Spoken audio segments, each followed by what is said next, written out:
Schrony pod zakładami pracy różnią się od schronów pod budynkami mieszkalnymi. Posiadają wiele pomieszczeń służących do konkretnych celów, których próżno szukać w zwykłych schronach. Zaraz po wejściu do schronu trafiamy na dwoje drzwi. W czasie pokoju korzystamy z wejścia na wprost, prowadzi ono bezpośrednio do schronu. Jednak w czasie wojny, gdzie występuje skażenie różnego rodzaju, musimy skorzystać z drzwi po lewej stronie. Prowadzą one do kąpieliska odkażającego. Kąpielisko takie składało się z pryszniców i zlewów. Wchodziło się tam i brało prysznic odkażający. W pomieszczeniu tym do dzisiaj zachowały się indywidualne pakiety przeciwchemiczne, gumowe rękawice do zdejmowania skażonej odzieży oraz opaski TOPL do oznaczania funkcji mieszkańców schronu. Dziś pomieszczenie to służy jako magazyn części zapasowych do filtrowentylatora. Kolejne pomieszczenie to ubikacja. Standardowo jest w niej zlew i toaleta.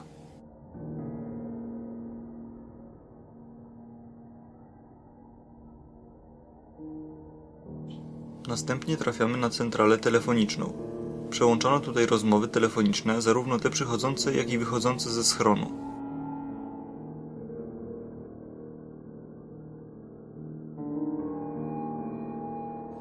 Wychodząc z centrali telefonicznej natrafiamy na stanowisko przeciwpożarowe, wyposażone w skrzynię z piaskiem i długą ławkę ciągnącą się przez całą długość schronu.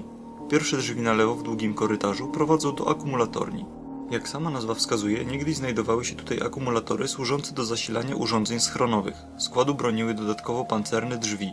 W końcu prąd w czasach wojny był niezwykle cenny, zwłaszcza w takim miejscu jak to. Kolejny pokój należał do gońców. Byli to ludzie przekazujący i odbierający rozkazy i meldunki. Pokoik nie jest duży, ale posiadał okno z widokiem na pozostałe pomieszczenia w schronie. Idąc dalej napotykamy pokój telefonistów. Znajdują się tutaj kabiny, niegdyś wyposażone w telefony. Można było stąd zadzwonić m.in. do innych schronów, znajdujących się w okolicy.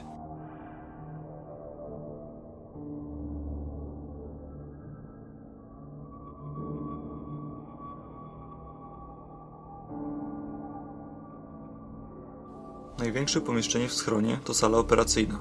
Nie operowano tutaj nikogo, jak można przypuszczać, jednak podejmowano tutaj ważne decyzje ważące np. o życiu w schronie i rozmawiano o wydarzeniach dziejących się na powierzchni. Widać tutaj szereg połączonych stołów i rząd krzeseł. Uwagę z pewnością przyciąga wielka tablica z namalowanym grzybem atomowym. Jeżeli dobrze się przyjrzeć, na dole obrazu dostrzec można zarys charakterystycznych dla Lublina budynków. Miało to na celu pokazanie rozmiarów i skali zniszczeń oraz samej eksplozji wywołanej bombą atomową o sile 20 kiloton.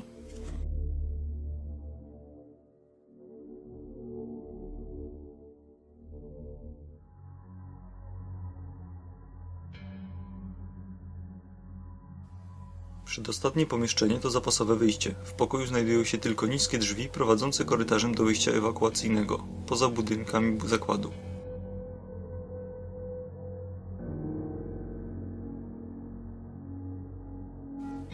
Ostatni pokój to pomieszczenie filtrowentylacyjne. W czasie pokoju filtrowentylator podłączony jest do prądu i działa automatycznie, napowietrzając schron oczyszczonym uprzednio powietrzem z powierzchni.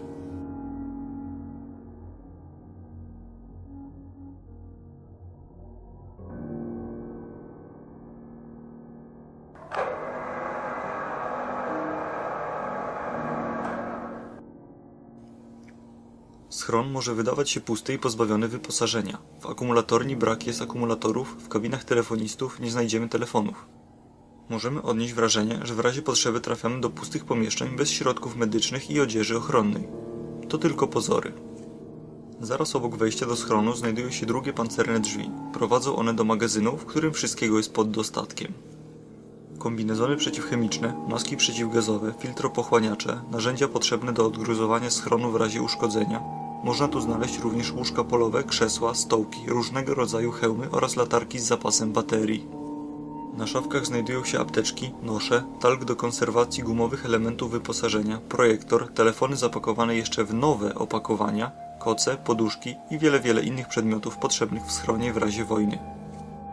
Wymieniać tak można jeszcze długo, jednak dodać można, że pod szafkami znajdują się jeszcze zbiorniki na wodę pitną, wciąż wypełnione wodą. Wydawać się może, że chociażby masek przeciwgazowych i kombinezonów jest jak na lekarstwo, jednak to tylko pozory. Wszystkie te wielkie skrzynie, które stoją w różnych miejscach magazynu, są ich pełne, wszystkie dobrze zabezpieczone. Jest to z pewnością jeden z najlepiej zachowanych schronów z okresu zimnej wojny pod Lublinem.